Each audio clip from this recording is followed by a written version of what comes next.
நம்மளை தாங்குகிற கர்த்தர், நம்மை சுமக்கிறவர், நம்மளை ஏந்துகிறவர் நம்மோடு கூட இருக்கிறார். அல்லேலூயா, அல்லேலூயா. வியாதி படுக்கையை முற்றிலும் அவர் மாற்றுவார். ஆமென். எத்தனை வருஷமா? 38 வருஷமாய் ஒரு மனுஷன் அந்த பெதஸ்தா குளத்தில் இருக்க நின்று கொண்டு படுத்து கொண்டிருக்கிறான்னா, அவனை இயேசு பார்த்தார்னா உன்னுடைய பிரச்சனை அவர் பார்ப்பாரா? பார்க்க மாட்டாரா? நிச்சயம் பார்ப்பார். அல்லேலூயா, அல்லேலூயா. கீழ் வசனத்தை வாசிங்க. அவனை நோக்கி, சத்தோடு இருக்கிறீங்களா? ஆண்டவர் இன்னைக்கு சொல்றாரு, நீ எழுந்து நடு. அல்லேலூயா, அல்லேலூயா.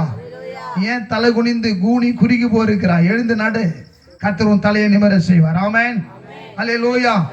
அவர்கள் முறிந்து விழுந்தார்கள். ஆமென். நாங்களோ எழுந்து நிமிர்ந்து நிற்கிறோம். அல்லேலூயா. கர்த்தருக்கென்றே விசேஷித்துக் கொள்ளுகிறானா? அல்லேலூயா. நம்முடைய காலங்கள் எல்லாம் கர்த்தருடைய கரத்தில் இருக்குது. ஆமென். யூதர்கள் கேட்கிறாங்க, இது இது ஓய்வு நாளா இருக்குது, எப்படி எழுந்து போலாம் நீ? ஆமென். கேடானது ஒன்றும் உனக்கு வராதபடி இனி பாவம் செய்யாதே. அல்லேலூயா.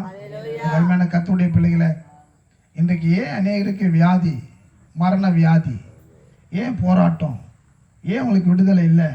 பாவம். அல்லேலூயா. அந்த பாவம் ஏதோ ஒரு இடத்துல குடிக்கொண்டிருக்கிறது. ஆமென். இந்த மனுஷன் 38 வருஷமா படுத்திருக்கிறான்னா பாவம். ஆமென்.